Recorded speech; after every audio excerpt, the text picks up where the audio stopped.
Hello everyone. Welcome to UC Academy. I am Kishore Kaur, your physics teacher and you are watching me at उन्हालिस career academy जहां पर physics basic से लेकर advance तक के सारे डाउट्स क्लियर होते हैं। जी हाँ बच्चों हम डिस्कस कर रहे हैं न्यूमेरिकल्स ऑन इलेक्ट्रिसिटी। अभी तक प्रीवियस आई थिंक सो हमने 7 क्वेश्चंस को डिस्कस किया है। तो मेरा प्रीवियस वीडियो आप जरूर देखिए जहां पर मैंने इलेक्ट्रिसिटी के numericals on charge, current, potential difference, resistance and Ohm's law, इस टॉपिक के ऊपर, इन कंसेप्ट्स के ऊपर बहुत सारे अलग अलग वैरायटीज ऑफ क्वेश्चंस हमने सॉल्व किए हैं। लगभग 7 to 8 क्वेश्चंस हमने प्रीवियस वीडियो में एक्सप्लेन किए हैं। आज का ये जो वीडियो है, इस वीडियो में हम डिस्कस करने वाले हैं रेजिस्टिविटी और रेजिस्टिविटी के न्यूमेरिकल्स। सो चलते हैं क्वेश्चन नंबर 8 पर, जो कि बेसिकली रेजिस्टिविटी से रिलेटेड है। सो एग्जाम में रेजिस्टिविटी के क्वेश्चंस किस तरह से आते हैं वो इस वीडियो में आज हम डिस्कस करने वाले हैं। बच्चों इस वीडियो को अंत तक देखिए। So question number 8 is here. Question number 8 को मैं सजेस्ट करूंगा कि आप खुद होकर सॉल्व करके देखिए। वीडियो को पॉज करिए और क्वेश्चन 8 को सॉल्व करिए। आई होप आपने क्वेश्चन नंबर 8 को सॉल्व किया और सही किया होगा। See question number 8 says that two wires of the same material. बच्चों दो वायर्स ली गई हैं और दोनों वायर्स जो है ना वो सेम मटेरियल की हैं। मतलब फर्स्ट वायर, यहां पर एक वायर का हम पीस ले लेते हैं ऐसा, ये फर्स्ट वायर और ये है सेकेंड वायर। ओके, दोनों वायर जो है ना, ये दोनों वायर सेम मटेरियल से बनी है, ऐसा उनका कहना है। मटेरियल सेम है मतलब अगर ये वायर कॉपर की है, ये भी वायर कॉपर की है, दोनों वायर्स कॉपर के ही हैं और सेम लेंथ। मतलब देखो, ये वायर की लेंथ मैं ले लेता हूं एल इतनी, इस वायर की लेंथ भी हम ले लेते हैं एल इतनी। दोनों वायर की लेंथ भी सेम है, material same, length same. Okay, अगर ये 1 मीटर है तो ये भी 1 मीटर, अगर ये 1 सेंटीमीटर है तो ये भी 1 सेंटीमीटर। दोनों वायर्स हैं, दो पीस हैं आपके पास में वायर्स के, दोनों पीसेस कॉपर से ही बने हैं, दोनों की लेंथ सेम है। There is a difference in the radius. The first wire radius is 1 millimetre and the second wire radius is 2 millimetre. तो यहां पर हम लिख देंगे this wire has a radius is equals to 1 millimetre and this wire has a radius is 2 millimetre. Wire same material से बनी है, length same है, लेकिन उसका क्रॉस सेक्शन एरिया जो है ना अलग अलग है।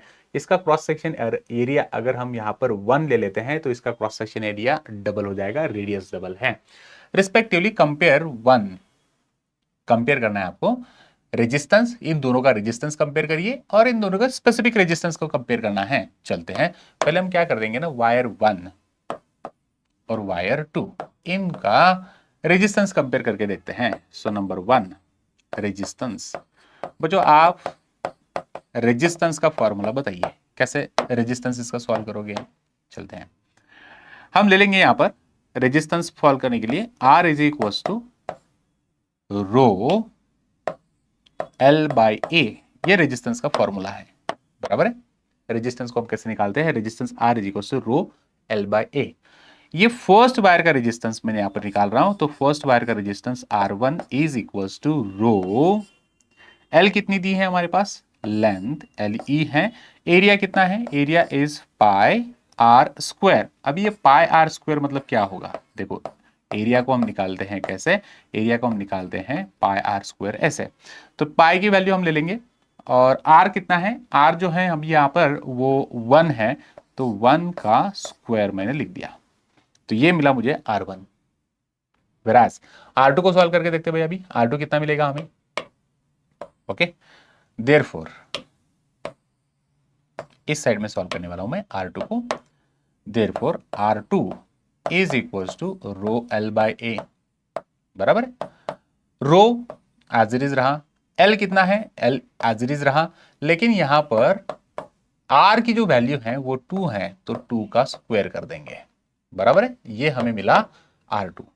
कंपेयर करने के लिए कहा बच्चों, कंपेयर करना मतलब क्या होता है कि हम क्या करेंगे यहां पर R1 अपॉन R2। कंपेयर करना मतलब हमें रेशियो निकालना है। तो R1 और R2 इनकी वैल्यूज को हम लिखेंगे यहां पर अभी। चलो, R1 क्या है, रो L अपॉन पाई 1। R2 कितना है, R2 है हमारे पास रो L अपॉन पाई 2 का स्क्वायर कितना हो जाएगा 4। आ गया बच्चों, कौन कहां पर शिफ्ट होगा, है ना, सबको पता है। अच्छा, ये जो रो है, ओके मैं ग्रीन से ले लेता हूं, ये जो रो एल है वो एज इट इज रहेगा वहीं पे। ये पाई इंटू R1 जो है ये इसके पास आ जाएगा, और ये पाई 4 जो है ये सबसे ऊपर चला जाएगा। इस तरह से इसको क्रॉस करना है। डन, चलते हैं, देखो कैसे, देखो क्या हो जाएगा अभी, rho L therefore R1 is to R2 is equal to rho L into pi 4 upon rho L into pi 1, बराबर है। शिफ्ट स्विचिंग आपने कर दिया बराबर, rho L cancel, pi pi cancel, तो हमारे पास यहां पर आ रहा है 4/1। तो इसका मतलब मैं लिख सकता हूं R1 is to R2 is equal to 4:1। तो ये जो दोनों वायर्स हैं, तो फर्स्ट वायर का रेजिस्टेंस R1, सेकेंड वायर का रेजिस्टेंस R2, ये किस रेशियो में है, 4:1 के रेशियो में है। तो 4:1 का ratio in the sense means what, R1 का resistance 4 times then R2। R1 का रेजिस्टेंस बहुत ज्यादा है ना। चलते हैं आगे, क्योंकि इसका क्रॉस सेक्शन एरिया जो है कम है, lesser cross section area more is the resistance. इसका क्रॉस सेक्शन एरिया ज्यादा है, रेजिस्टेंस कम हो गया, तो 4 टाइम्स का डिफरेंस मिला। तो स्पेसिफिक रेजिस्टेंस का रेशियो हमें निकालना है, इन दोनों वायर्स की स्पेसिफिक रेजिस्टिविटी हमें निकालनी है। बच्चों मैंने कहा था, मैंने आपको ऑलरेडी बताया है कि मटेरियल अगर सेम है तो रेजिस्टिविटी भी सेम होगी, क्योंकि ये सेम मटेरियल के लिए रेजिस्टिविटी सेम होती है। तो हम यहां पे लिखेंगे as both the wires are of same material, so therefore resistivity of wire 1 upon resistivity of wire 2 will be the same. इसकी रेजिस्टिविटी अगर 1 है तो इसकी रेजिस्टिविटी भी 1 ही मिलेगी। इसका मतलब resistivity of first wire is to resistivity of second wire is equal to 1:1। ये 1:1 का रेशियो मिलेगा। ओके चलते हैं। Now the next question, question number 9। Again my suggestion is same for you all कि आप इस क्वेश्चन को रीड करिए। क्वेश्चन को रीड करने के बाद जो इंफॉर्मेशन है वो लीजिए और खुद होके सॉल्व करके देखिए। आई होप आपने इस क्वेश्चन को सॉल्व किया। Let's begin question number 9। Question number 9 says that, देखो क्वेश्चन नंबर 9 में क्या कहा। Question number 9, a given wire of resistance 1 ohm. आपके पास एक वायर है जिसका रेजिस्टेंस 1 ओहम इतना है, stretched double two its length. ये वायर है, इसका रेजिस्टेंस अभी कितना है 1 ओहम इतना। इस वायर को स्ट्रेच करो और कितना कर दो, डबल, है ना। इस वायर की जो रेजिस्टेंस है वो 1 ओहम है। अभी हम बाद में करने वाले क्या है, देखो अभी जो वायर आपको दी है उसका रेजिस्टेंस कितना है 1 ओहम। इसका लेंथ हम समझ लेते हैं, इसका जो लेंथ है वो L इतना। एरिया हम समझ लेते हैं कि भाई इसका एरिया भी कितना है, A इतना। और इसका स्पेसिफिक रेजिस्टेंस हम समझ लेते हैं कि स्पेसिफिक रेजिस्टेंस इसका रो इतना है। तो जब वायर की length L, area A, specific resistance rho है, तब इस वायर का रेजिस्टेंस कितना मिला आपको, रेजिस्टेंस मिल रहा है rho L/A and it is equal to 1 ohm. कितना मिला ये 1 ओहम इतना मिला। अभी आपने क्या किया, wire is stretch to double, फिर वायर को हमने क्या किया, डबल कर दिया। मतलब देखो लेंथ कितनी हो जाएगी वायर को स्ट्रेच करने से, कितना डबल, कितना स्ट्रेच किया आपने, इसको 2 टाइम स्ट्रेच किया। मतलब पहले जो लेंथ L थी अभी कितनी हो गई 2L। जब आप वायर को स्ट्रेच करते हो ना तब एरिया कम हो जाएगा। क्यों, जब आप किसी भी वायर को स्ट्रेच करते हो तो उसका एरिया कम होता है, इन द सेंस में थीन बनते चलती है, वायर थीन हो गई। तो इसका एरिया मैंने लिख दिया, एरिया इट विल बी पहले के एरिया से हाफ हो जाएगा। पहला एरिया A था, अभी एरिया कितना हो जाएगा A/2। जब वायर को आप स्ट्रेच करते हो तो वायर थीन होती है, थीन होती है मतलब उसका एरिया कम हो गया। तो एरिया वायर डबल करने से एरिया जो है वो 2 टाइम्स मतलब कम हो जाएगा। Area will be half, 2 times कम हो जाएगा in the sense means what, area will be half. Resistivity में कुछ चेंज होगा क्या, नहीं। क्यों रेजिस्टिविटी में चेंज नहीं हो रहा है, बिकॉज मटेरियल सेम है। रेजिस्टिविटी जो है वो कैरेक्टरिस्टिक प्रॉपर्टी है, वो लेंथ एरिया पे चेंज नहीं होती। ओके तो अभी आपको कहा गया अगर वायर को स्ट्रेच कर दिया गया है डबल, तो फिर इसका रेजिस्टेंस कितना होगा, तो इसका न्यू रेजिस्टेंस कितना है वो फाइंड करना है आपको। तो न्यू रेजिस्टेंस को फाइंड करने के लिए हम यहाँ पर यूज करेंगे क्या, इन सभी क्वांटिटीज को आपको दे दिया गया है। अभी चलते हैं resistivity, resistance new find out करते हैं। तो resistance new is equals to after stretching this wire to its double the length, resistance कितना हो जाएगा उसे देखते हैं। New is equals to rho L by A, rho as it is है, लेंथ कितना हो गया डबल अपॉन एरिया कितना हो गया ए बाय 2। इस 2 को ऊपर शिफ्ट कर दो, ये मल्टीप्लीकेशन में चला जाएगा, this 2 will be move up, यहां पर आ जाएगा मल्टीप्लीकेशन में। So rho L by A into ये 2 और ये 2 मल्टीप्लीकेशन में हो जाएगा।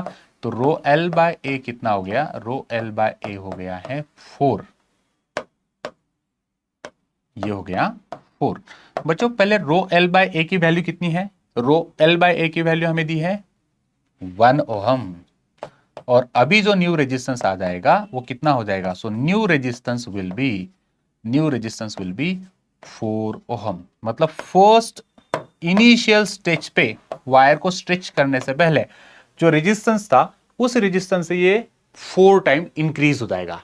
तो वायर को डबल करने से क्या होता है, किसी भी वायर को जब आप स्ट्रेच कर देते हो, डबल कर देते हो, तो उसका रेजिस्टेंस जो है वो 4 टाइम्स इंक्रीज हो जाएगा। सो क्वेश्चन नंबर 9 आपने कर लिया। चलते हैं क्वेश्चन नंबर 10 के ऊपर। क्वेश्चन नंबर 10 ये भी एक इजी क्वेश्चन है, शायद आपने सॉल्व कर लिया। Very good. Wire of resistance 3 ohm, एक वायर है आपके पास जिसका रेजिस्टेंस कितना है 3 ओहम इतना है, लेंथ कितनी है 10 सेंटीमीटर इतनी। So length is equals to 10 centimetre. एक वायर जिसकी लेंथ 10 सेंटीमीटर है उस वायर का रेजिस्टेंस 3 ओम इतना है and it is stretched to the length 30 centimetre. अच्छा पहले देखो, लेंथ हम 10 सेंटीमीटर ले लेते हैं, एरिया को हम अज्यूम कर लेते हैं, भाई इसका एरिया कितना होगा, इसका एरिया हमने ए अज्यूम कर लिया, इसका स्पेसिफिक रेजिस्टेंस हमने रो इतना अज्यूम कर लिया, बराबर, इसका स्पेसिफिक रेजिस्टेंस रो इतना ही है। तो इसका आर जो है वो कितना है 3 ओम। तो क्या मैं ऐसे लिख सकता हूं क्या फिर, R is equal to, so this wire has resistance R is equal to rho L by A, और ये कितना है 3 ओहम इतना, बराबर है। ये फर्स्ट केस। अभी सेकेंड केस में उन्होंने क्या कहा, इस वायर को, सेकेंड केस में क्या कहा कि इस वायर को स्ट्रेच कर देना है, कितना, this is stretch to the length 30 centimetre. मतलब ये जो 10 सेंटीमीटर है ना, इसको 30 सेंटीमीटर बना दो। तो मतलब आपने लेंथ को कितने टाइम्स इंक्रीज किया, 3 times. So what we can write here, so initial length से now the new length L कितनी हो गई, इट इज 3 टाइम्स। तो आप लिख सकते हो यहां पर the length is 3 times of the initial length. Length अगर ये 10 सेंटीमीटर और इसे अगर मैं एल कर लूं, तो अभी जो न्यू लेंथ बन गई है वो 3L। एरिया में कुछ चेंज होगा क्या, ऑफकोर्स चेंज होगा। पहला एरिया ए था, तो अभी का एरिया कितना मिलेगा बच्चों, अभी का एरिया मिलेगा आपको 3 टाइम्स डिक्रीज। मैंने पहले क्वेश्चन में भी बताया आपको, अगर आप किसी भी वायर को स्ट्रेच करते हो तो इसका एरिया डिक्रीज होता है, वायर थीन होते जाती है।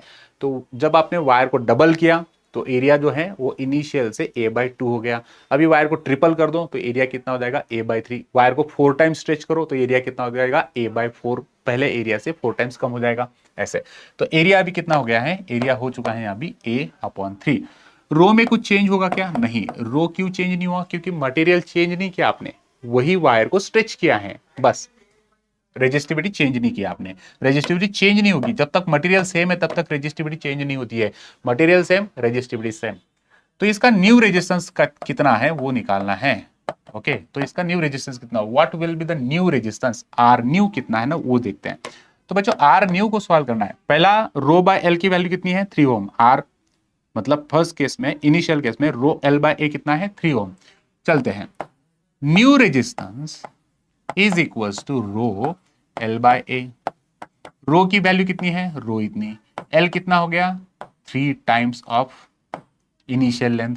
एरिया कितना हो गया, it is decreased bye 3 times. इसमें क्या होगा, अभी ये 3 जो है ये ऊपर मल्टीप्लीकेशन में चला जाएगा और हम रो बाय एल को साइड में निकाल लेते हैं। Rho as it is, L as it is, A as it is, ये 3 ऊपर शिफ्ट हो गया, तो ऊपर शिफ्ट होने से क्या हो जाएगा 3 इंटू 3। रो एल बाय ए की वैल्यू पता है आपको।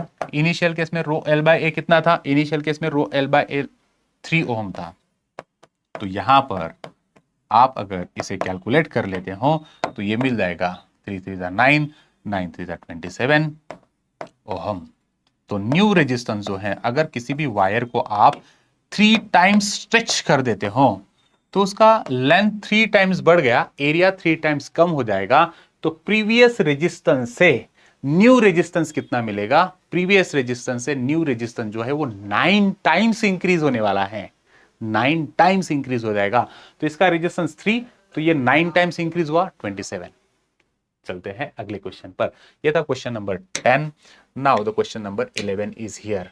क्वेश्चन नंबर 11 शायद आपने सॉल्व कर लिया, वेरी गुड बच्चों। Question number 11, question number 11, a wire of resistance 9 ohm. Same similar type of questions है, क्वेश्चंस बहुत इजी होते हैं। क्या है देखो, एक वायर है आपके पास जिसका रेजिस्टेंस 9 ओहम इतना है और लेंथ कितनी है, लेंथ है इसकी 30 सेंटीमीटर इतनी, length is equal to 30 centimetre इतनी। इस ट्रिपल्ड ऑन इटसेल्फ, इसी के ऊपर आपने इसको ट्रिपल्ड कर दिया, इज ट्रिपल्ड ऑन इटसेल्फ। मतलब क्या, अगर आप किसी भी वायर को ले लेते हो ना, जैसे कि मेरे पास यहाँ पर एक स्पीकर की वायर है ना, कैसे मैं आपको एक सेकेंड बता देता हूं क्या करना था आपको। अच्छा, ये है वायर,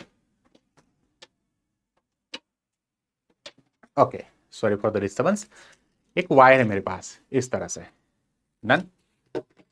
30 सेंटीमीटर की वायर है, इस 30 सेंटीमीटर के वायर को आपको ट्रिपल्ड करना है। क्या लिखा गया है इसको, length 30 centimetre is tripled on itself.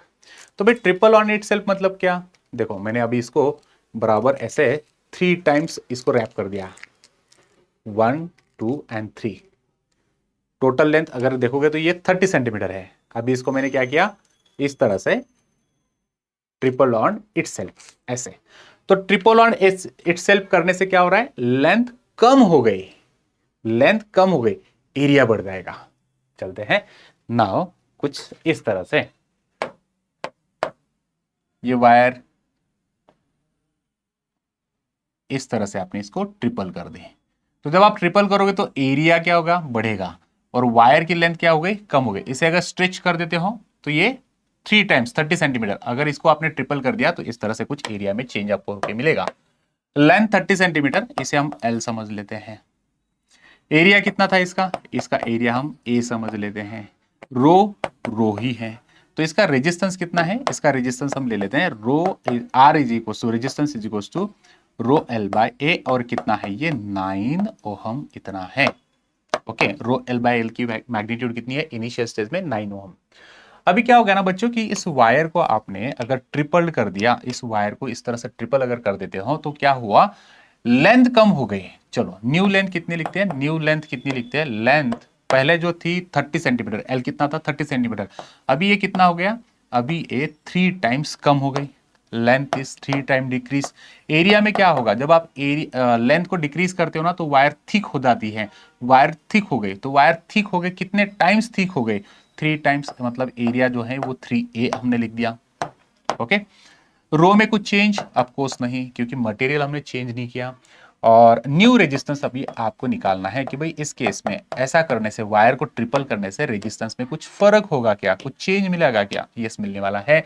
कितना मिलेगा, चलते हैं। So therefore new resistance will be rho L by A. शायद आपने सॉल्व कर लिया। रो कितना है, as it is rho. L कितना है 3 एल बाय 3, और एरिया कितना है 3 टाइम्स एरिया। अच्छा क्या होगा बच्चों, यहां पर ये जो 3 है ना, ये 3 अपॉन में आ जाएगा, ये जो 3 है यहां पर अपॉन में आ जाएगा, दैट्स इट ऐसे। और हम रो एल बाय को साइड में निकाल लेते हैं। सो रो मैंने साइड में निकाल लिया, एल मैंने साइड में निकाल लिया, ये 3 इंटू सॉरी ये हमने साइड में निकाल लिया इंटू 3 इंटू 3 ऐसे, बराबर है। तो अभी क्या हो गया देखो, रो एल बाय ए का मैग्नीट्यूड कितना है 9, रो एल बाय ए जो है ये 9 है, और ये 1/9। सो क्या हो जाएगा बच्चों, यहां पर अगर हम देखते हैं तो न्यू रेजिस्टेंस कितना हो जाएगा, वेरी गुड, 9/9 मतलब 1 ओम। जब किसी भी वायर को आप 3 टाइम्स अगर उसी के ऊपर रैप करते हो तो उसका एरिया 3 टाइम्स बढ़ जाएगा, लेंथ 3 टाइम्स कम हो। तो इस कंपैरिजन में अगर हम देखते हैं तो एरिया इंक्रीज होने के कारण, लेंथ डिक्रीज होने के कारण रेजिस्टेंस में कुछ चेंज मिलेगा। रेजिस्टेंस 1 ओम हो गया, पहले 9 ओम था, अभी रेजिस्टेंस 1 ओम हो गया। Question number 12। Okay, question number 12 को अच्छे से रीड करिए बच्चों, सॉल्व करने की कोशिश करिए, शायद आपने सॉल्व कर लिया। Okay, now what length of copper wire specific resistance 1.7 into 10 power minus 8 ohm meter and the radius 1 millimeter is required so that its resistance is 2 ohm। Length कितनी होगी? देखो एक वायर है आपके पास, जिस वायर का स्पेसिफिक रेजिस्टेंस जो है कितना है 1.7 इंटू 10 पावर माइनस 8 ओम, इतना स्पेसिफिक रेजिस्टेंस है। ओके, स्पेसिफिक रेजिस्टेंस कितना है 1.7 इंटू 10 पावर माइनस 8 ओम मीटर, इतना स्पेसिफिक रेजिस्टेंस है। इस वायर का रेडियस कितना है? इस वायर का रेडियस है 1 मिलीमीटर इतना। बच्चों 1 मिलीमीटर को हम मीटर में कन्वर्ट कर देंगे। 1 मिलीमीटर को अगर मीटर सेंटीमीटर में लाना है तो 10 से मल्टीप्लाई करो, और अगेन उसे मीटर में लेकर आना है तो 100 से, इसका मतलब डिवीजन करना, सॉरी 1 मिलीमीटर को अगर मुझे सेंटीमीटर में लेकर आना है तो मुझे यहाँ पर 10 और अगेन, तो इसका मतलब ये हो जाएगा 1 इंटू 10 पावर माइनस 3 मीटर, इतना। चलते हैं आगे। Now the point is what, एक वायर है जिसका specific resistance 1.7 into 10 power minus 8 ओम मीटर इतना है। इस वायर का रेडियस है 1 मिलीमीटर। 1 मिलीमीटर मतलब 1 इंटू 10 पावर माइनस 3 मीटर, मैंने मीटर में कन्वर्जन कर लिया। Is required so that its resistance is 2 ओम। इसका रेजिस्टेंस आपको दिया गया है, इस वायर का रेजिस्टेंस कितना है? रेजिस्टेंस हमें 2 ओम इतना करना है। तो भाई ये वायर कितनी लेंथ की होनी चाहिए? तो इसका लेंथ कितना है ये बताइए। चलते हैं, हमारे पास वही फॉर्मूला, कौन सा? हमारे पास जो है resistance R is equal to rho L by A. इस फॉर्मूले से हम सॉल्व करने की कोशिश करेंगे। तो मुझे L को निकालना है बच्चों, तो L क्या लिखोगे आप? L is equal to R A upon rho. ये फॉर्मूला आप यूज करिए, इस फॉर्मूले से वैल्यू मिल जाएगी। चलो, रेजिस्टेंस लेंथ निकालनी है तो लेंथ क्या हो जाएगा? R A by rho, R. चलो वैल्यूज को सब्स्टिट्यूट करेंगे इस फॉर्मूले के अंदर और सॉल्व आप कर सकते हो इजीली। R कितना है? So therefore length is equals to R 2 ohm into A कितना है? एरिया, एरिया हमें देखे रखा है क्या? नहीं। एरिया का फॉर्मूला क्या होता है बच्चों? देखो एरिया का फॉर्मूला जो होता है पाई, पाई की value 3.14 into, okay, pi R square. Area जो है ना, एरिया क्या होता है देखो मैं आपको बता दूं, area is equals to pi R square. Pi का वैल्यू मैंने लिया 3.14, देखो एरिया 3.14। आर का वैल्यू कितना है? आर मतलब रेडियस, रेडियस है हमारे पास में, रेडियस है हमारे पास 1 इंटू 10 पावर माइनस 3 इसका स्क्वायर। ओके, चलते हैं नेक्स्ट। अपॉन में क्या है? अपॉन में है हमारे पास लेंथ, सॉरी अपॉन में हमारे पास रो। रो का वैल्यू कितना है? 1.7 इंटू 10 पावर माइनस 8 लिख दिया ना। लेंथ क्या हो सकती है? देखो लेंथ को हम किस तरह से कर सकते हैं बच्चों, यहाँ पर ये जो 10 पावर माइनस 3 है इसका स्क्वायर, इसका अगर आप स्क्वायर कर लेते हो तो ये 10 पावर माइनस 6 हो जाएगा। 2 एज इट इज रहा। 3.14 को मैंने ये 7, अच्छा चलते हैं, नो नो प्रॉब्लम। 3.14 को एज इट इज रखिए, और ये जो है 10 पावर माइनस 3, 10 पावर माइनस 3 का स्क्वायर कर लेते हो तो 10 पावर माइनस 6 अपॉन में 1.7 into 10 power minus 8 as it is. अब ये 10 पावर माइनस 8 अगर आप ऊपर शिफ्ट कर देते हो तो ये प्लस हो जाएगा, मतलब कैंसिल हो जाएगा इसमें से। तो आप यहाँ पर लिख सकते हो, देखो ये 6 है, ये 8 है, 8 में से 6 को माइनस कर दीजिए। 8 में से 6 को अगर माइनस करोगे तो -2 बच जाएगा। तो 2 इंटू लेंथ कितना है देखो, length is equal to 2 into 3.14 into 10 power -2 upon 1.7। यहां तक क्लियर सबको? अभी हम क्या करेंगे देखो, पॉइंट को शिफ्ट कर दीजिए।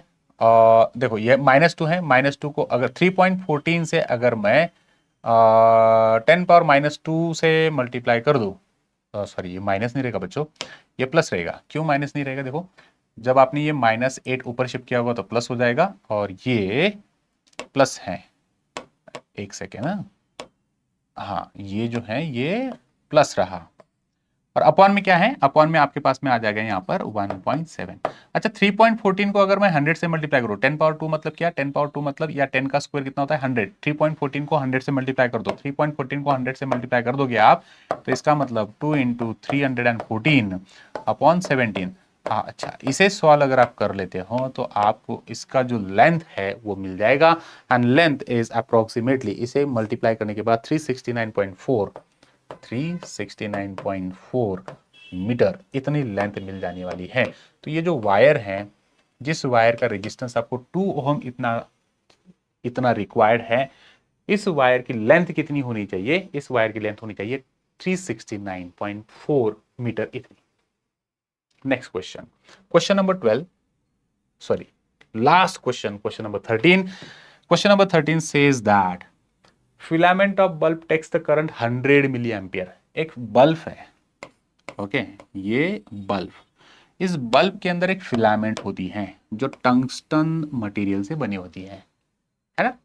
ये जो फिलामेंट है, it takes the current 100 milliampere when potential difference across it is 0.2 volt. ये बल्ब को हमने पोटेंशियल डिफरेंस लगा दिया, बैटरी हमने यहाँ पे लगा दी, सेल हमने यहाँ पे लगा दिया, कुछ इस तरह से सेल लगाया है, बैटरी नहीं अभी मेरे पास, सेल मैंने कनेक्ट किया है। इस फिलामेंट में से करंट पास हुआ, कितना करंट पास हुआ है अभी 100 मिली एम्पियर। तो current I is equal to 100 milliampere. कब ये 100 मिली एम्पियर पास हुआ, जब आपने पोटेंशियल डिफरेंस लगाया। ये सेल कितना पोटेंशियल डिफरेंस दे रहा है, जब 0.2 वोल्ट आपने कनेक्ट किया तब, ओके। जब 0.2 वोल्ट लगाते हो तो करंट 100 मिली एम्पियर पास होता है।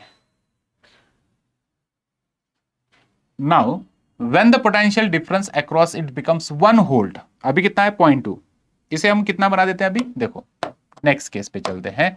Now the case 2, and case 2 में ये सेम बल्ब में कुछ चेंज नहीं है, बल्ब की फिलामेंट में कुछ चेंज नहीं है, बल्ब के अक्रॉस में हमने सेल जो लगाया, इस सेल का पोटेंशियल हमने चेंज कर दिया, दैट्स इट, ओके। अभी हम देखते हैं, इसमें से अभी भी करंट पास हो रहा है और पोटेंशियल हमने लगा दिया। तो अभी कहना क्या है, when the potential difference across it becomes 1 volt, जब ये पोटेंशियल आप 1 वोल्ट कर देते हो, द करंट बिकम्स 400 एम्पियर। तो इसमें से करंट कितना हो जाता है, करंट हो जाता है 400 मिली एम्पियर इतना। Calculate the resistance of the filament in each case, तो दोनों केस में फिलामेंट का रेजिस्टेंस कितना है वो बताइए, ओके। केस 1 ये डिटेल्स है, केस 2 ये डिटेल्स है, दोनों में आर की मैग्नीट्यूड फाइंड आउट करिए। तो आर कितना है दोनों के केस में, चलते हैं। फर्स्ट केस में हमारे पास आई और वी की वैल्यू है I, therefore V is equal to I R. I कितना है 0.2, सॉरी वी कितना है 0.2, आई की वैल्यू कितनी है 100 मिली एम्पियर। 100 मिली एम्पियर मतलब 100 इंटू 10 पावर -3 इंटू आर, हमें आर को सॉल्व करना है। तो चलो बच्चों, क्या मैं आर को लिख सकता हूं, R is equal to 0.2 upon 100 into 10 power -3। जब इस 10 पावर -3 को आप ऊपर शिफ्ट कर दोगे तो ये प्लस हो जाएगा, इसका मतलब 0.2 इंटू 1000 अपॉन 100, ओके। इसमें से अभी हमने ये दो जीरो कैंसिल कर दिया, और 10 को अगर मैं 0.2 से मल्टीप्लाई कर दूं तो मुझे आर मिल जाएगा 2 ओहम इतना। सो फर्स्ट केस में इस फिलामेंट का रेजिस्टेंस कितना है 2 ओहम इतना। ऐसे ही आप सेकंड केस में सॉल्व करिए भला, चलते हैं। नाउ इन केस 2, ये केस 1 का रेजिस्टेंस मिला। Now resistance in case 2, same formula, same method, nothing to be changed. So R is equal to V by I। V कितना है भैया 1, I कितना फ्लो हुआ 400 इंटू 10 पावर -3। इस 10 पावर -3 को ऊपर शिफ्ट कर दीजिए तो ये क्या हो जाएगा, देखो 1 इंटू 1000 अपॉन 400। तो इसमें से 0 0 आपने कैंसिल कर दिया होगा, 2 0 ये 2 0 कैंसिल हो गए, मतलब 10 को हमें 4 से मल्टीप्लाई करना है, डिवाइड करना है डिवाइड करना है। तो 4 2 ज़ा 8, 4 5 ज़ा 20। तो अभी रेजिस्टेंस कितना मिला? रेजिस्टेंस सेकेंड केस में मिल रहा है 2.5 ओहम। तो भाई रेजिस्टेंस क्यों चेंज हो गया? इनिशियल केस में अगर हम देखते हैं तो पहले केस में रेजिस्टेंस था 2 ओहम, दूसरे केस में रेजिस्टेंस बढ़ गया 2.5 ओहम। तो each case and account the difference. आपको दोनों में डिफरेंस मिल रहा है, तो ये डिफरेंस क्यों मिला ना, ये आपको एक्सप्लेन करना है। तो भैया हम दोनों में डिफरेंस मिला इसके लिए देखो क्या है। फर्स्ट केस में करंट कितना था 100, दूसरे केस में कितना current, sorry 100 milliampere, second case में करंट कितना हो गया 400 मिली एम्पियर। बच्चों क्या करंट को इंक्रीज होने से वायर का रेजिस्टेंस इंक्रीज होगा? Point to be noted. क्या हुआ यहां पर देखिए, जब इस वायर में से करंट पास हो रहा था 100 मिली एम्पियर, तो 100 मिली एम्पियर के कारण कुछ ना कुछ वायर में अमाउंट ऑफ हीट प्रोड्यूस हुई। उस हीट के बेस पर जो टेम्परेचर था, उस टेम्परेचर के अकॉर्डिंग रेजिस्टेंस कितना मिला 2 ओहम। सेम वायर, अभी हम इस वायर में क्या करेंगे ना, करंट को इंक्रीज कर देते हैं। जैसे मैंने करंट को इंक्रीज किया, तो करंट को इंक्रीज करने से क्या होगा, हीट बढ़ जाएगी, हीट बढ़ने से क्या होगा, टेम्परेचर बढ़ा, टेम्परेचर बढ़ने से क्या हो जाएगा, रेजिस्टेंस बढ़ जाता है। तो इसीलिए रेजिस्टेंस यहां पर बढ़ गया। तो आपको डिफरेंस जो लिखना है ना, वो क्या लिखोगे, इसका रीजन बताना है, इसका कॉज बताना है। Why the resistance of the same filament is increased now, the resistance of a filament is increased due to increasing temperature. I hope आपको समझ में आ गया। ये था हमारा क्वेश्चन नंबर 13। तो exercise 8A ICSC text book में एक्सरसाइज 8A के सारे न्यूमेरिकल्स हमने एक्सप्लेन कर लिए हैं। सभी क्वेश्चंस आपको आसानी से समझ में आ गए होंगे बच्चों। अगर किसी को भी किसी पर्टिकुलर क्वेश्चन में डाउट है, या अगर आपके पास कोई न्यू क्वेश्चन है कि जो आप सॉल्व नहीं कर पा रहे हो अदर देन दिस ऑल, अगर आपके पास कोई अलग सा क्वेश्चन है तो भी आप कमेंट कर सकते हो। वीडियो को लाइक कमेंट शेयर जरूर करिए। वीडियो कैसा लगा ये भी आप बताइए। Thank you very much for watching this video. Take care all, bye bye.